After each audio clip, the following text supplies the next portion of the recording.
Tired of seeking solo? We're opening up 500 spots in the new Seeking Center community where you can connect with like-hearted seekers and our trusted guides, including many of the guests featured on this podcast. Join us for live weekly sessions, readings, and more, all at seekingcentercommunity.com. I'm Robin Miller-Brecker. And I'm Karen Lenzer. Welcome to Seeking Center, the podcast. Join us each week as we have the conversations and weed through the spiritual and holistic clutter for you. We'll boil it down to what you need to know now. We're all about total wellness, which to us means building a healthy life on a physical, mental, and spiritual level. We'll talk to the trailblazers who will introduce you to the practices, products, and experiences that may be just what you need to hear about to transform your life. If you're listening to this, it's no accident. Think of this as your seeking center and your place to seek your center. And for the best wellness and spiritual practitioners, experts,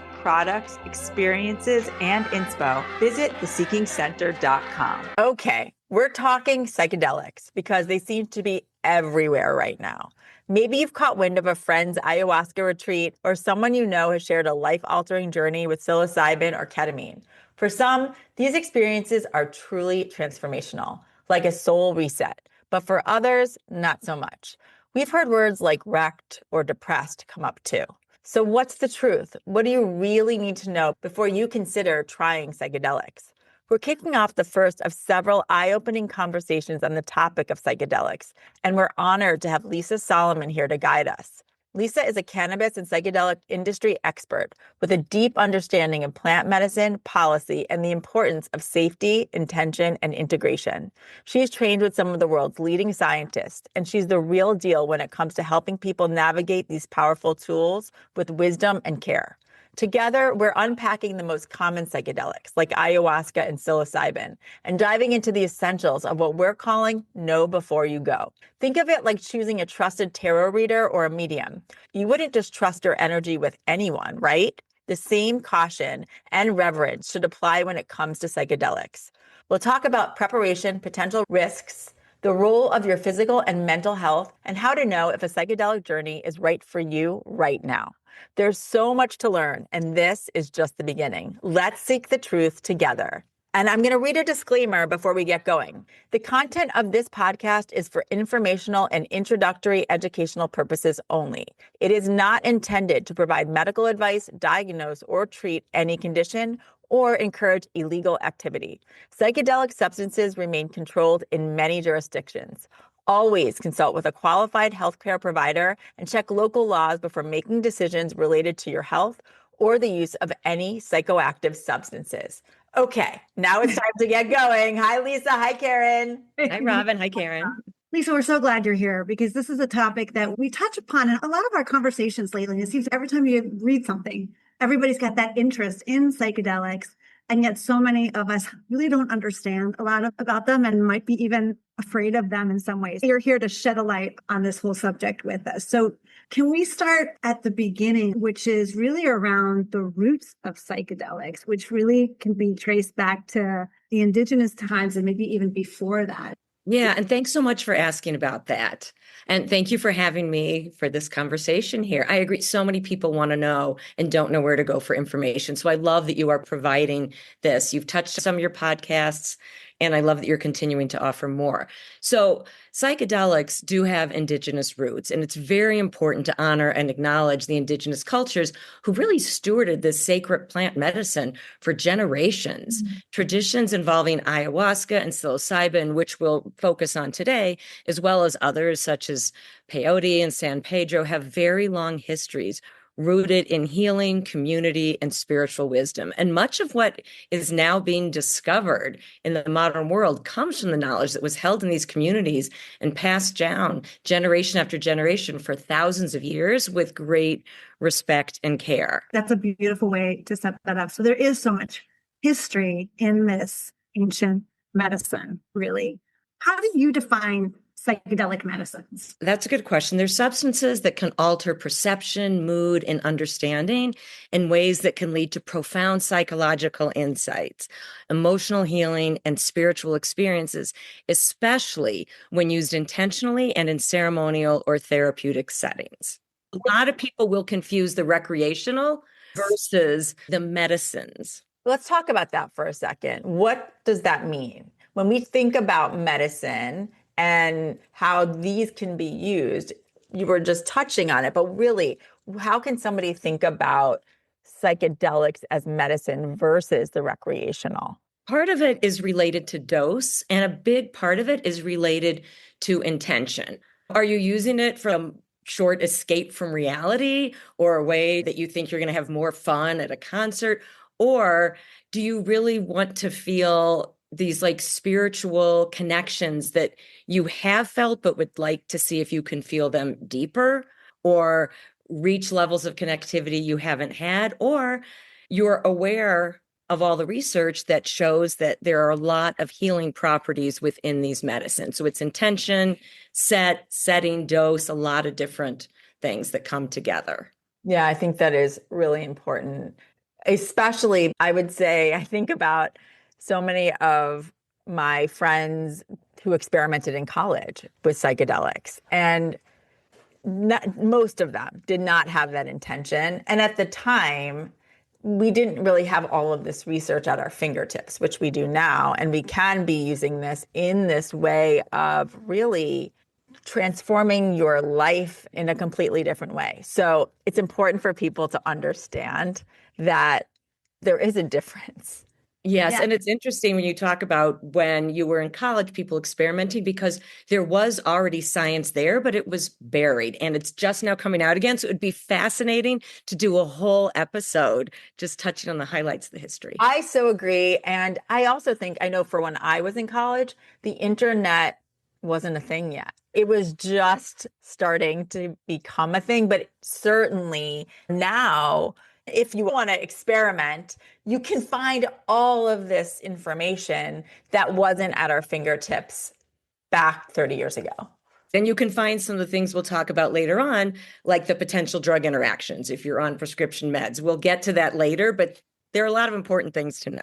I love how you put it, because some people do look at these medicines as escape tools versus getting that spiritual connection, which was really the intention of them to begin with. And when we talk about people using them as an escape, they actually can help break up rigid thought patterns. So for someone who does have ruminating thoughts, or they might be getting some therapeutic benefits when they're using them recreationally, they're just not getting as much out of them as they can. And I don't know if we want to touch on this now, but I'm going to just ask it, which is, how do these drugs, and we're going to go into each of these more specifically, but how can these help somebody see things in their life and just see things differently? So one of the big things is there's something called the default mode network. And this is a neuroscience term. It's used in psychology and in psychedelic medicines. When you interrupt or temporarily stop like the default mode network, it's allowing you to see things differently. They talk about ego dissolution happening. So you can have connections and insights and things that your mind wouldn't normally allow you to see. And a common term that people talk about is like monkey mind. You have monkey mind, like those ruminating thoughts. You're stressed. Do I have to pick up the kids? Is dinner going to be ready? Do I have that project finished? And this just gives you a break from that. And if you think about what it's like when all those thoughts just go away and what can come in, that's one of the beauties of psychedelic medicines. That's a cool way of thinking about it. I never thought about it that way. So what are the classic psychedelics? Let's take a quick break. Quick pause, because I have something truly special to share. The new Seeking Center community is opening its doors to the first 500 people ready to take their soul searching to the next level. I'm talking live weekly sessions with trusted spiritual guides, mini practices that actually work in everyday life, intuition deepening tools, daily soul sparks, and a heart-centered crew of curious seekers. If you've been craving connection, clarity, and real support lately, this is it. Visit seekingcentercommunity.com to claim your spot. Again, that's seekingcentercommunity.com, because life is better when we seek together. So classic psychedelics have been used in ceremonial, indigenous settings and modern clinical settings. So they include psilocybin, which a lot of people think of as magic mushrooms or shrooms, LSD, which is a synthetic compound that was initially derived off of a fungus. DMT, some people have heard of DMT, and others that have not, I don't think realize that is the active psychoactive component in an ayahuasca brew. It's not actually in the ayahuasca plant. It's in the chacruna leaf, which is brewed with the ayahuasca vine. And the reason they're done together is because there's something in the ayahuasca that prevents the stomach like from breaking down the DMT, so you can have this beautiful psychoactive experience. And the human body actually produces a small amount of DMT. Now, they're still wanting to do more research on it. They think it's possibly in the pineal gland, but they don't really understand the function and what it's doing. And then another one is mescaline, which is found in peyote and San Pedro cacti. And then what about ketamine? So ketamine is something that a lot of people refer to as a psychedelic because you can have these beautiful experiences on it, but it is actually a dissociative anesthetic. So it's working on different mechanisms, but ketamine is something that is legal in the US. It was first used as an anesthetic, and it's being used off-label for a lot of different mental health conditions. And I know we're going to focus mostly on ayahuasca and psilocybin in this conversation. If you were trying to tell someone like me who has absolutely no idea how they actually work, can you give us just a super high level, just so that we can understand? I know they don't all work the same for every person, but just generally, what's the impact of how they work? So I'll give you like a high level overview because we're going to keep it simple. There's a lot about receptor sites in the human body, and I don't want to get into the specifics because we'll just drown people with the science talk. But anyone who wants to really see that, there are so many articles on PubMed. First of all, I want to say there is so much science behind it. Research is going on at major universities in the US and around the world. You've got Johns Hopkins, Harvard, Yale, Stanford, NYU, a bunch of the UC schools, even University of Madison, Wisconsin, and University of Alabama. The list just goes on and on. So I mentioned earlier the default mode network that it breaks up. So that is a really big thing that psychedelics do. So because that default mode network is running in the background and is very active when your brain is at rest, psychedelics allow you to break free from that. Imagine anyone who's old enough to, or who likes music enough to have a turntable. When the needle gets stuck and you'd hear the same thing over and over again, psychedelics can help you stop hearing that same thing over and over. And when that is not running, it gives you space for new insights, spontaneous thoughts and feelings. And sometimes they're very difficult to describe. People will want to talk about their experience and they can't even find the words to put to what they saw or what they felt because they're going places that they haven't been before. So they don't have the language. That another big thing with psychedelic medicines that is so fabulous and that there's a lot of continuing research on is neuroplasticity. So psychedelic medicines can actually help form new and repair damaged neurological connections. So it's really opening people up. And it is believed that window of neuroplasticity and neurogeneration continues after the experience. So that's one of the things we'll talk about, like with the integration and giving yourself time after a medicine ceremony. But that can just provide you with amazing windows for emotional breakthroughs, healing, lasting behavioral changes. In general, though, do each one of these medicines have a set purpose? There are different things that different medicines are believed to really support more than some of the others. And there's still a lot of research, and we can spend a whole session talking about all different medicines. But for example, I'll give you one we didn't discuss today because it's somewhat unique, and that is ibogaine. It's from the iboga plant, which is mainly found in Gabon and some other surrounding countries. And that is something which everyone agrees probably has the lowest abuse potential of any of the psychedelic medicines because you are purging from just about every orifice. It could go 24, 36 hours. It is a brutal experience. I've been told by people who have done it or oversee these ceremonies, but it is showing incredible potential for not just helping people that have addictions a bit, but actually curing the addictions. And it's in the early stages of the research. So they're looking to see these people who've been great for 2 years and were a hardcore alcoholic for decades and now can have an occasional drink and never have a compulsion for a second. Is that going to continue for the rest of their life? If they've been going great for 2 years, might they need another ceremony or experience to maintain that? While it's incredibly promising, we don't have all the parameters set. So yes, they are different. And MDMA is fabulous for people dealing with post-traumatic stress. And also it's fabulous for people, for couples that want to get closer. But again, these medicines have things they're great at and also have cautions. MDMA, when it's done as part of a couple, can increase the emotional bonds. So if this is a relationship where there is any type of abuse, the therapist really shouldn't be using that. They should know enough not to, because it can tighten that emotional connection, making it harder for the person who is abused to actually leave if they need to leave that situation. This is all part of that know before you go, right? And Yes. making sure you're working with somebody who is versed deeply in Yes. all that it can do and understanding who you are. Exactly. Because there could be a tendency, because my best friend did LSD and it was a wonderful experience for her. It may not necessarily be the right choice for me, but I know we're going to get into that. And probably the dose thing. Like, I think that's a big part of it too. It is. Dose is huge. And on another episode, we can talk about microdosing, but with psilocybin and LSD, people use microdoses or take full doses depending on what their experience to be. Yeah. So let's focus on ayahuasca first. Let's talk about what that is. And you mentioned a little bit, but how that works and why someone would want to experience ayahuasca.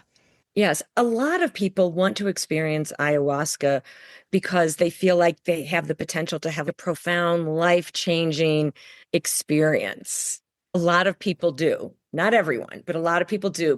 In terms of actual safety, I just want to say that ayahuasca, there's archaeological evidence to show that it's been used at least 1,000 years, likely much longer. So in terms of toxicity, both ayahuasca and psilocybin are plants that are believed to be very safe when prepared and dosed properly. So then what is the know before you go with ayahuasca? Wow, there is a lot with that, because there's a term that it gets thrown around like in psychedelic circles called ayatourism. When you say that, I know exactly what you're saying. Yeah. Yes, retreats have popped up all over the place and they vary greatly.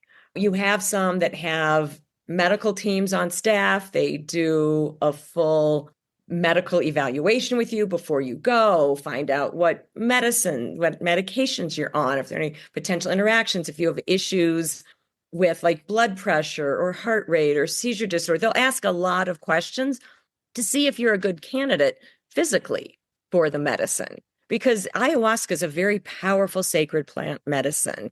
It's from the Amazon rainforest, traditionally used by indigenous cultures for healing and spiritual insight. All these indigenous tribes have medicine people there. So they were doing it not in terms of the same type of intake that we go through in the Western world, but they were doing that. And so when someone says they're going on an ayahuasca retreat and they'll be served ayahuasca or drink ayahuasca, it's a brewed tea that's made from the ayahuasca vine and the chacruna leaf. And as I mentioned earlier, it's the chacruna leaf that actually has the DMT, the psychedelic compound. And DMT is sometimes referred to as the spirit molecule, because in talking about what different medicines can do, it can allow you to have vivid, very spiritual experiences with it. And the ayahuasca vine, as I mentioned, is what allows the DMT to be active. So vivid visions, deep emotional releases, a sense of connection to nature, to ancestors, or a greater spiritual presence. So that's why people get so excited and come back saying they had these amazing experiences with ayahuasca. So you have people in your community who can connect with spirit on their own and can get to beautiful places. So for someone who is able to do that, they might go to places that they never even imagined or just feel a more intense connection to those that they connect with regularly. So it can enhance that. Yes. And for people who don't feel they're able to connect or see visions on their own, this could be a catalyst for that.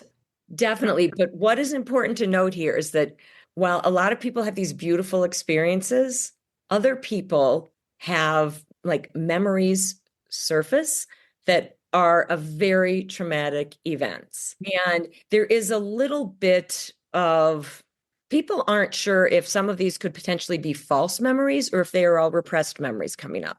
Because you can have someone who's healthy, who thinks they had a really good, healthy childhood, go on an ayahuasca ceremony, and all of a sudden, and this has happened, have very vivid visions of being abused when they were young. And sometimes people come out and they're thinking, wait, did that really happen to me? I have no memories of this.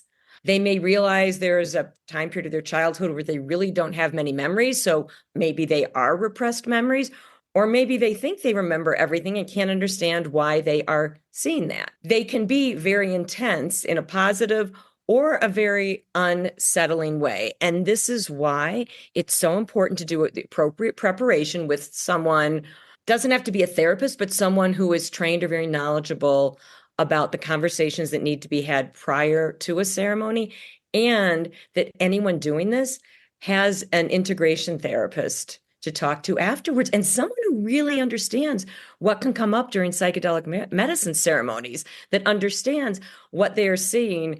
Maybe it didn't actually happen, but maybe it's a representation of another type of trauma that happened. So they understand the types of questions to ask to help guide someone through figuring out to the best that they can what these visions actually were.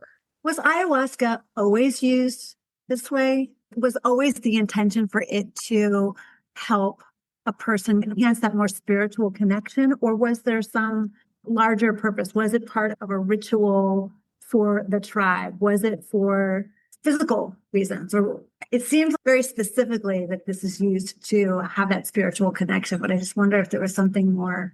My studies are not deep enough to give very specific answers to that, but in general, yes, in indigenous use, this was part of their culture and supported their spiritual connection to their people. So that's why it's hard. I think they see people using these as recreational drugs, or people going out to ceremonies that are not being led by shamans. They're people that understand and know and respect the medicine.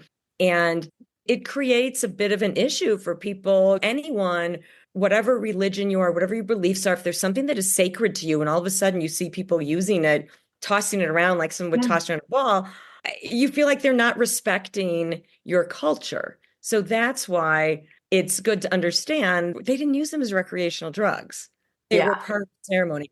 Another thing I want to make sure to throw out that people don't realize, someone comes back and says, oh, it was wonderful, it was great. They might not have mentioned that they were vomiting. I was just going to say that. We haven't discussed that part of it. I can't even say the word ayahuasca without thinking about the word vomit. Like, to me, they're connected. Not everyone does, but a lot of people do. And it is believed that the purging could be what we just talked about. It could be sweating. It could be crying, shaking, like burping, coughing. People get like different signals, sometimes like a burp or a cough when they are psychic and they're getting a signal. All these things are different ways of purging. So you don't know what your experience is going to be going in. Makes sense. And be prepared, right? And when you use the word purging, I know. When you are considering this, you have to think about all of that. And in most of these cases, you're in ceremony with a number of other people. Typically, you're not by yourself. So you have to make sure you can feel vulnerable enough and trust. Yes, definitely. That trust is important. And it's generally recommended that you go with whatever the purge is that's coming out, because that might be part of the release of buried emotions, things that no longer serve you, anger, resentment. So you can have a better outcome if you go with it. That makes so much sense. Yeah, it's interesting too. When I think about the experience and what may come up for people, and some things where they just didn't even realize or remember, let's say you said those repressed memories potentially. I also wonder too, there's probably elements, whether it's that or just some of the visions that you do see or the connections you do make, that you're tapping into other almost parallel timelines or past lives of yourself. Like to me, it opens it up for that. So it's hard to say. Oh, wow. I never thought of that. That's just what comes to mind when we talk about this. And in addition to that, which I believe to be true, and there's just so much that's not clearly known and why there's so much more studying, but there are some experts that say it can also be your fears or your dreams being manifested. I can see that too. There's just a lot of unknown, and you have to be open for whatever may come. Like we talk about that all the time with a lot of the different experiences that we have without psychedelics, because I think there are some similarities to some of the modalities that we talk about or experience on Seeking Center, within Seeking Center. And you have to just be open to what's shown to you. And then unpack it. Like, where did it come from? Which is why the integration is so important afterwards. Yeah, that's so important. Yeah. So before we move on to psilocybin, with ayahuasca, who should avoid really considering it? It's advised to either avoid it or consult with an expert. And by an expert, I mean someone who is well-versed in psychedelic medicines and drug interactions. If anyone has a psychotic or severe mood disorder, if they're on psychiatric medicines, including SSRIs, like Prozac, Zoloft, or SNRIs, Cymbalta, you really need to check with a knowledgeable medical professional. And there are psychiatrists that work in the psychedelic space, and they might recommend an appropriate taper off of the medication you're on.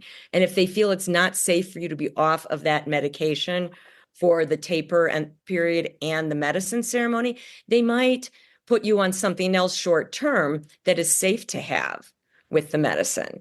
And it's not just prescriptions. There are supplements like St. John's wort and ginseng. It's unclear as to whether or not those can be an issue. So it's something someone needs to really check on and be aware of. If you have a heart issue, seizure disorder, liver or kidney issues, of course, pregnant or breastfeeding. And then the big one we just mentioned before is if you do not have the proper psychological support or integration resources. It's really important to think about. And I feel like a lot of people who may be on some of these medications are the ones who most be seeking some answers. So it's really important to point that out. Yes. And I've had people reach out to me that say, oh, you know what? I found a retreat. I want to go on it. I think this is going to be it for me. I'm so excited. And I start asking them the questions about medications they're on, about the support system. If they're suffering abuse, is the abuser currently in their household? And they hadn't thought about any of these things. And so there's ways to still experience it, but you just have to take the precautions and have conversations and do what's necessary physically too.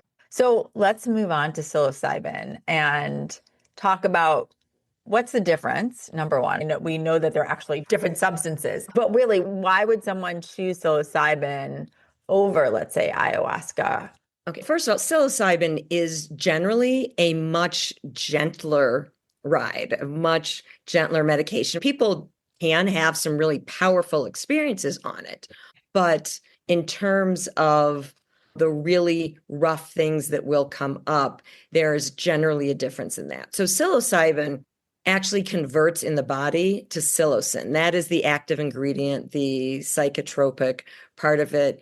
And that binds to serotonin receptors. So if someone like is on SSRIs, it's important for the provider to know that and for the person to talk to their psychiatrist, because there's all this talk about serotonin syndrome can make you feel awful, potentially deadly. Honestly, the research is very mixed. They don't know enough about it. What they do know is that serotonin will really deaden the effects of psilocybin. So there are people on SSRIs that will take massive doses of psilocybin, 3-4 times what a regular person might need to get where they want to go, and still feel next to nothing. I am not recommending that. And I am saying if you're on SSRIs, talk to a doctor. I had no idea about that. I think that's really interesting. What can someone potentially expect during that kind of dose, like a full dose of psilocybin and that kind of experience? So sensory perceptions can be different. So colors can seem brighter, sounds just more vivid. And some people see visual patterns, like geometric type of grids, different colors, and they might have some mild, like hallucination type of visions. Emotions can be really amplified, whether it's joy or fear. It can help bring unconscious material to the surface. Time is often distorted for people. Like they may feel like minutes can feel like hours. So the sense of time are completely dissolved. So you may not know. And again, you get ego dissolution with this, like you do with ayahuasca. So that's what can help lead to profound insights. And again, psilocybin, there has been research to show that you get a neuroplasticity boost. So it can not only help your brain in general, but that is one of the things they believe that can allow for like new perspectives and breakthroughs because your brain can just work a little bit differently. It's less rigid. Yeah, I can't remember if you explained what neuroplasticity is, just to make sure people understand it. Okay. So in simple terms, it's a period where the brain can just be like more elastic, can do more things. It's just less rigid. It Yes. allows for flexibility in the brain. Just like Somebody you said. mentioned it's like skiing, like going down the same yes. ski, just like other skiers have gone before, other thoughts have gone before. And Yes. it's fun to go down the same one over and over. So it's hard to diverge from that one path. Whereas this almost puts a layer of fluffy snow on top of it that you can carve a different path. I See love new perspectives and have emotional breakthroughs. Yes. Yeah, I love that. I want to touch base on something about these being everywhere. You can buy them everywhere. Another caution here is that a lot of the magic mushroom products people are seeing all over Instagram and in gas stations and head shops and everything else, they're not actually the psilocybin mushrooms. They're a type of mushroom called Amanita muscaria. And it's actually like the one in a lot of the shroom pictures, the red ones with the white dots. If it is dried and prepared properly, it can be safe and give you a psychedelic like experience. However, they can be toxic if not prepared properly. So when you're buying something that has no testing requirements that could potentially be toxic, be careful. That's a huge thing for people to think about because that's scary. And the way they're labeling them and marketing them now, it's like just this fun candy that you eat and you can just pick your poison. You can feel happier, you can feel more relaxed. There's a loophole in the law that allows those to be sold because they weren't specifically named as something, as that substance not being legal. But a lot of the mushroom products that are sold in all these same places do have psilocybin in them. But again, there's no testing required. Do you really know what kind of dose you're getting? So if someone is going to buy things like that, be careful. I would never recommend taking something in public till you've tried it at home and know how that specific batch of that product affects you, and to have a trusted person nearby. There are a lot of things to consider. From a psilocybin perspective, is it legal in states? How does that work? So psilocybin is not legal for personal or recreational or self-medicating use in the US. However, in Oregon and Colorado's program is coming online, it is legal for therapeutic use, but they have very strict guidelines surrounding those. And it's only at licensed treatment centers, and it's very expensive. So it's great that these have been rolled out, but a lot of changes need to be made because if it's going to cost you $15,000 to do a psilocybin experience, that makes it cost prohibitive for the average person. And with psilocybin, let's say, and ketamine, if someone were trying to help, let's say they've been constantly depressed, is one better than another? I know you can't make that blanket statement, but who would consider psilocybin versus something like ketamine? Okay, so first of all, ketamine is legal if you're going to a licensed provider. The other thing is ketamine is believed to be one of the best things to just like break up suicidal ideations. And it can last for a little bit. There are protocols, though, where if someone is really battling severe depression, they might be going 2 or 3 times a week. There are different protocols for ketamine for a couple of weeks, a certain number of sessions, therapy in between. So that can be done in practically any state in the US. The issue is because it's off-label use for the ketamine, it's not being used as an anesthetic. The ketamine administration itself is not covered by insurance. If your insurance covers therapy, those sessions, that part of the experience can be, but a ketamine session can easily be a few $100s. And if the protocol calls for 6 or 8 sessions, you're talking a couple $1,000s in that range. This is part of why we need more people to understand these medicines so people can advocate, we can get laws changed, get insurance reimbursement. I also want to go back to psilocybin for a second. I have this really quick, interesting story about a friend that was growing mushrooms and going to use them in having more of an awakening experience. And mushrooms are living, breathing organisms. And what's interesting is the mushrooms were absorbing a lot of negative energy. Mushrooms can also obviously absorb a lot of positive energy. Like we have another person that we knew that was growing them and using Reiki on them every day. And so when people ended up using those mushrooms, they had a very healing experience. But this person, I wish I could remember the why of why these mushrooms happened to be in a place where they were receiving a lot of like negative talk.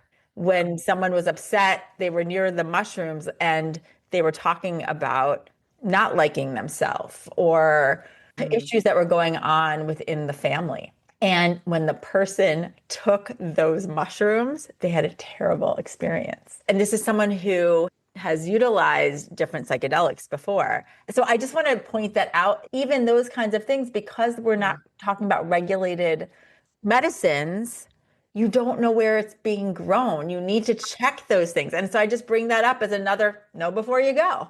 Wow. And that's something that's really hard to know. If you're going on an ayahuasca ceremony that, has the shamans, that they've been doing this for many years, it's been passed down to them, and they understand, because there are prayers or blessings being said as they're making the brew. It's very different than if you're going to maybe an underground ceremony in your town where someone thinks it's really cool and they manage to get a hold of things and they're blasting music or whatever it might be. And like you were saying, having these negative conversations around the medicine, what is that going to do? Exactly. Lisa, what I love about your interest and experience in this area is that you love to follow the science as well as just the application of the medicine itself. In terms of how the world is evolving at this space and time, do you feel like the science is catching up to help people and even the medical field understand the impact that these medicines can actually have on people? Do you feel the shift actually coming to them being more acceptable forms of treatment? Yes, I feel the shift coming, but it's a bit slow.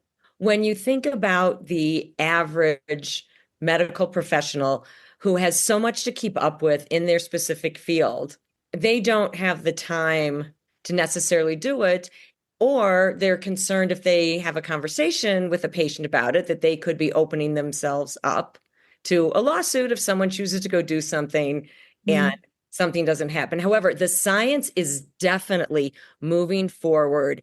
We need a lot more funding for it to move forward at a pace that would be more helpful to society. There are incredible medicines in the pipeline. There are things in phase 2 and phase 3 FDA trials. A lot of people have heard about the MDMA for PTSD with the veterans, but what a lot of your listeners probably have not heard of yet is they're, I think, nearing the end of phase 2 trials with a synthesized version of psilocin, so psilocybin, in a lab So the effects will only last 3 to 4 hours instead of possibly 6, 7, or 8. And this is for women with postpartum depression. And it has been incredible. The results are absolutely amazing.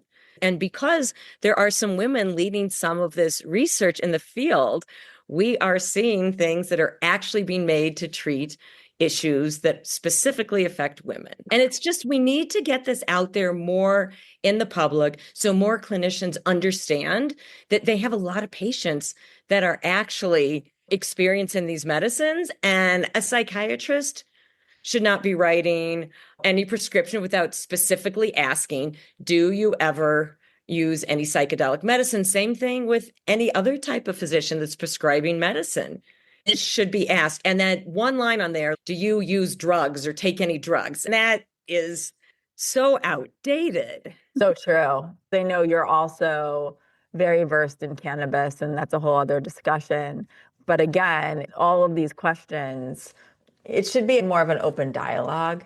Definitely. And so many people don't like to divulge what they're really doing, which is an issue. And part of it is, it's not just for fear of being shamed. They could get reported possibly. If they're a parent, they could get taken away from them. States are harsher than others. So you're forced to not be honest in those cases. Yeah, it's a very dangerous thing. But when you were asking, are they legal? So while it's legal in limited states, there are so many clinical trials going on. And that website, clinicaltrials.gov, you can type in psilocybin, ayahuasca, MDMA, whatever it is you want, and your state, and see if there is something going on. There are at least 50 currently recruiting for new trials for psilocybin.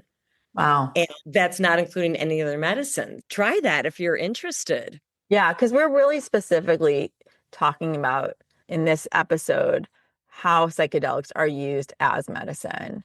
And I think the other thing just to point out with ayahuasca, a lot of times, as you were talking about the Aya tourism, many people are traveling outside of the US to experience these.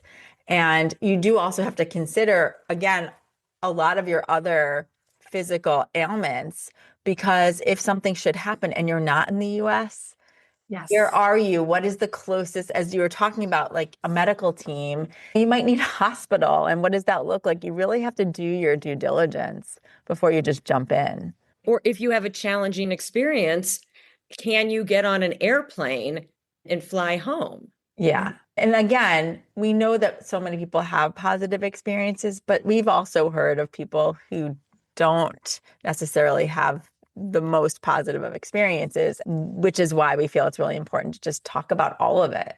So another thing I want to point out that I sort of referenced earlier, I mentioned like the underground ceremonies that happen. In addition to that, there are psychedelic churches that exist in a legal gray area in the US because they can get a religious exemption if this is part of their religion and their ceremony. Though I call it a gray area because a lot of these people created them to be able to serve ayahuasca and psilocybin or other medicines to people. But there are a couple of churches out of Brazil that are legitimate, that do have the religious exemptions that would hold up in court here. So just do your due diligence. Even if you find a psychedelic church and they say they are legal, understand they are not like fully legal unless they're one of the 2 Brazilian ones. And there were some churches in Michigan raided within the past year, and there were some arrests. I don't know if it was just the providers or if some of the participants were. You got to be careful. There are plenty of countries you can go to do it legally if you have the proper support systems in place. I would only go if there's someone who could travel with you, full medical clearance, just a lot of things to think about. And the other part is that post ceremony and that integration aspect of the medicine. And the really good, legitimate retreat sites will require that you have that integration set up, whether they do it with you virtually or make sure you have a provider at home. But them making sure you have that does not mean that it's a great retreat site. So still look into it. If someone is curious about any one of these medicines, aside from you, what's a good resource for them to go to? There are some great resources online. So MAPS, Multidisciplinary Association for Psychedelic Medicine. It's a nonprofit founded in 1986. That's a great place to start. They're the ones, Rick Doblin, the founder, has testified before Congress. He's been really a key person in getting those MDMA trials for veterans going. They have a lot of resources listed on their site. There's a website, psychedelic.support, which is a directory of vetted therapists and also has articles and webinars. Double Blind, it's one word together, Double Blind Magazine online is great. Another site, thethirdwave.com, has a retreat directory. And then there's one called ayaadvisors.org, AYAadvisors.org. They have a global directory, although most of the sites they list are in Peru, Costa Rica, Brazil, and Colombia. Another one that talks about the legal status in countries is ICEERS.org. So those are places to look online. And I cannot say that all the information on there is accurate and true, but they do a good job of sourcing the information they provide. So they're pretty good sources. And then locally, if someone's looking to connect, see if there's a local psychedelic society. A lot of cities or states have them. You can look online. SSDP, Students for a Sensible Drug Policy, they have chapters at universities like throughout the country, and they do some educational events. So you could look for a local chapter. There are meetups online. Be careful with those because you don't know who you're getting. You may have a skilled practitioner wanting to support people integrating. I've popped into some, and it's people that have a lot of emotional challenges looking for people who will come on board and help them. And they may be dumping, so they just run the gamut. And then there are a lot of webinars. Look at those sources above. You can learn a lot there. And we'll have all of these in our show notes. So if you didn't catch that, because there were so many good ones, we will also have that listed. And we know that this is really just the first of several conversations about psychedelics as medicine and psychedelics in general. And we also really welcome questions. DM us, email us. You can reach Lisa at Luminous Synergies. That's LUMINOUSSYNERGIES at gmail.com or through Seeking Center. And Lisa, you are just so versed. You are. I so appreciate you letting me come on and have this conversation with the two of you. Thank you so much. Karen and I, our whole goal is to learn and share. And I feel like even though I know some about psychedelics, especially as medicine, I learned so much today. And I know we just touched on it, everybody. And so we're going to come back and have more conversations about this in the coming months. And again, reach out and ask us more questions. So thank you. Thank you. If you enjoyed this episode, we'd love for you to rate and review it wherever you listen to your podcast. Your feedback helps us grow and continue bringing you the conversations and inspo we all need. We're grateful to be on the journey together.